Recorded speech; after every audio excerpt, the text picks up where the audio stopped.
8월 30일 토요일 경건의 시간을 갖도록 하겠습니다. 기도하겠습니다. 저희의 모든 길을 인도하신 하나님, 오늘도 주님의 말씀 앞에 저희를 모아주시니 감사합니다. 저희 마음의 모든 분주함을 주님께 내려놓고 오직 주님께만 집중하게 하옵소서. 이 시간 성령님께서 저희의 마음을 다스려 주셔서 말씀의 진리가 저희 영혼에 깊이 뿌리 내리기를 간절히 소망합니다. 주님과 동행하며 기쁨을 얻는 복된 시간이 되게 하여 주옵소서. 예수님의 이름으로 기도드립니다. 아멘. 시편 37편 23절에서부터 31절까지의 말씀을 보겠습니다. 같이 읽습니다. 우리가 걷는 길이 주님께서 기뻐하시는 길이면 우리의 발걸음을 주님께서 지켜주시고 어쩌다 비틀거려도 주님께서 우리의 손을 잡아주시니 넘어지지 않는다.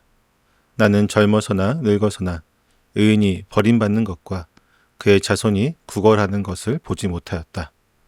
그런 사람은 언제나 은혜를 베풀고 꾸어주면서 살아가니 그의 자손은 큰 복을 받는다. 악한 일 피하고 선한 일 힘쓰면 이 땅에서 길이길이 살 것이니 주님께서는 공의를 사랑하시고 그의 성도들을 돌보시기 때문이다. 그들은 영원토록 보호를 받으나 악인의 자손은 끊어질 것이다. 의인은 땅을 차지하고 언제나 거기에서 살 것이다. 의인의 입은 지혜를 말하고 그의 혀는 공의를 말한다. 그의 마음속에 하나님의 법이 있으니 그의 발걸음이 흔들리지 않는다. 아멘. 우리가 살아가는 세상은 종종 의로운 삶과 악한 삶의 경계가 모호해 보이는 혼란스러운 곳입니다. 믿음의 길을 걷는 이들이 고난을 겪는 반면 하나님의 뜻과는 상관없이 살아가는 이들이 형통하는 것처럼 보일 때가 많습니다. 이러한 현실은 우리의 마음을 흔들고 때로는 낙심하게 만듭니다. 그러나 오늘 말씀은 의인의 삶이 흔들리지 않고 견고하게 서는 이유가 무엇인지 그 깊은 비밀을 우리에게 조용히 가르쳐주고 있습니다. 그것은 바로 마음에 하나님의 법을 두는 삶입니다. 다윗은 우리가 걷는 길이 주님께서 기뻐하는 길이라면 우리의 걸음을 주님께서 지켜주시고 어쩌다 비틀거려도 주님께서 우리의 손을 잡아주시니 넘어지지 않는다고 노래합니다. 이 말씀은 우리 삶의 걸음이 오직 주님의 기쁨이 되는 길 위에 있을 때에 비로소 견고해진다는 것입니다. 주님의 기쁨이 되는 길이란 우리의 마음 깊은 곳에 자리 잡은 하나님의 법을 따라 그 길을 걷는 것입니다. 마치 삶의 거친 풍랑 속에서도 배를 올바른 방향으로 인도하는 나침판처럼 우리 마음에 새겨진 하나님의 법은 우리가 어떤 어려움에 부딪힐지라도 길을 잃고 헤매지 않도록 옳은 방향을 제시합니다. 때로는 우리가 연약하여 발을 헛디딜 수 있습니다. 우리의 삶에는 여전히 넘어뜨리려는 죄의 유혹과 세상의 함정에 도사리고 있습니다. 그러나 그럴 때마다 우리 안에 있는 하나님의 법이 다시 우리를 일으켜 세우는 힘이 됩니다. 주님께서 우리 손을 잡아주신다는 것은 바로 우리 안에 있는 법을 통해 역사하시는 하나님의 은혜를 의미합니다. 의인은 완전히 엎드러져 다시 일어서지 못하는 것이 아니라 결국에는 다시 일어설 수 있도록 주님께서 견고하게 지켜주십니다.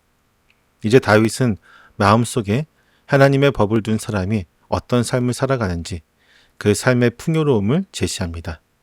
나는 젊어서나 늙어서나 의인이 버림받는 것과 그의 자손이 구걸하는 것을 보지 못하였다. 그런 사람은 언제나 은혜를 베풀고 꾸어주면서 살아가니 그의 자손은 큰 복을 받는다. 의인은 땅을 차지하고 언제나 거기에서 살 것이다.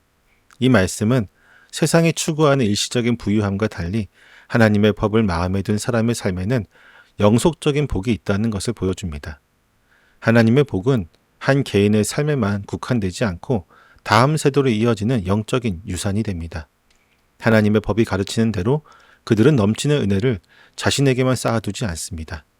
오히려 이웃에게 자비와 긍휼을 베풀며 베품과 나눔의 삶을 실천합니다. 이와 같은 삶은 마음에 새겨진 법이 그들의 행동을 통해 자연스럽게 흘러나오는 결과가 됩니다. 이처럼 흘려보내는 삶을 살 때 그 복은 그들 자신에게 머물지 않고 다음 세대까지 이어지는 놀라운 역사가 됩니다. 마지막으로 다윗은 의인의 삶에서 가장 중요한 원리를 다시 한번 강조하며 마음에 하나님의 법을 두는 삶을 명확하게 보여줍니다. 악한 일 피하고 선한 일 힘쓰며 이 땅에서 길이길이 살 것이니 주님께서는 공의를 사랑하시고 그의 성도들을 돌보시기 때문이다. 의인의 입은 지혜를 말하고 그의 혀는 공의를 말한다. 그의 마음속에 하나님의 법이 있으니 그의 발걸음이 흔들리지 않는다. 진정한 의로움은 외부적인 행위나 말에서만 비롯되는 것이 아닙니다. 우리의 입에서 나오는 지혜와 공의로운 말은 우리의 마음속에 하나님의 법이 살아있을 때 비로소 가능해집니다. 하나님의 법이 우리의 중심을 굳건히 지킬 때 우리의 말과 행동은 그분의 뜻에 따라 일치하게 됩니다. 우리의 발걸음이 흔들리지 않는 이유는 세상의 기준이나 사람의 시선에 달려있지 않습니다. 오직 우리 안에 새겨진 하나님의 말씀이 우리의 삶을 견고하게 붙잡아 주기 때문입니다. 주님의 법이 우리의 중심에 섰을 때 우리는 어떤 유혹에도 흔들리지 않고 오직 주님께서 기뻐하시는 길을 굳건히 걸어갈 수 있게 되는 것입니다. 우리가 살아가는 삶의 불공평한 현실 앞에서 다윗은 우리에게 가장 확실한 삶의 지혜를 가르쳐 줍니다. 그것은 바로 마음에 하나님의 법을 두는 삶입니다. 우리의 삶은 세상의 헛된 번영을 부러워하거나 악인의 형통함 때문에 불안해하지 않습니다. 왜냐하면 우리에게는 눈에 보이는 것을 뛰어넘는 영원한 소망이 있기 때문입니다. 우리의 모든 걸음이 넘어지지 않는 것은 우리의 능력이 아니라 마음속 법을 통해 역사하시는 하나님의 신실한 붙드심 때문입니다. 우리는 베품과 나눔으로 흘러넘치는 삶을 살게 되고 그 은혜는 다음 세대까지 이어지는 놀라운 축복이 될 것입니다. 오늘 하루 우리의 마음에 무엇을 담고 있습니까? 세상의 성공과 재물을 담고 있지는 않습니까? 다윗이 노래하듯이 우리 마음에 하나님의 법을 새길 수 있기를 소망합니다. 그럴 때 우리의 삶은 세상의 가치가 아니라 주님의 공의와 지혜를 따라 말하고 행동하게 될 것입니다. 삶의 어떤 순간에도 우리가 함께하는 주님을 기억하고 흔들리는 발걸음을 주님께 맡기며 오직 주님의 법을 마음에 새기는 삶을 살아갈 수 있기를 소망합니다. 주님께서 친히 우리 모두의 발걸음을 인도하고 지켜주실 것을 믿습니다. 기도하겠습니다.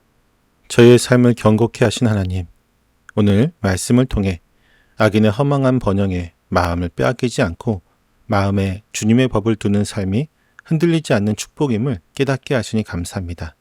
저희가 걷는 길이 주님의 기쁨이 될 때 저희의 발걸음을 지켜주시고 넘어지지 않게 하시는 주님의 신실하심을 찬양합니다.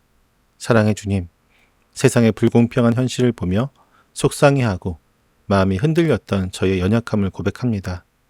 악인의 소유를 부러워하며 저희의 영혼을 갉아먹는 분노와 질투에 사로잡혔던 저희의 마음을 긍휼히 여겨 주옵소서. 주님께서 저희에게 허락하신 은혜와 평화에 진심으로 만족하는 삶을 살게 하옵소서. 저희 마음에 주님의 법을 새겨 저희의 입술이 지혜와 공의를 말하게 하시고 저희의 발걸음이 세상의 유혹에 흔들리지 않게 하옵소서. 흘려보내는 삶을 통해 다음 세대까지 이어지는 복을 누리게 하시고 모든 삶의 순간에 주님의 법을 따라 살아가는 참된 의인의 삶을 살게 하여 주옵소서. 예수님의 이름으로 기도드립니다. 아멘.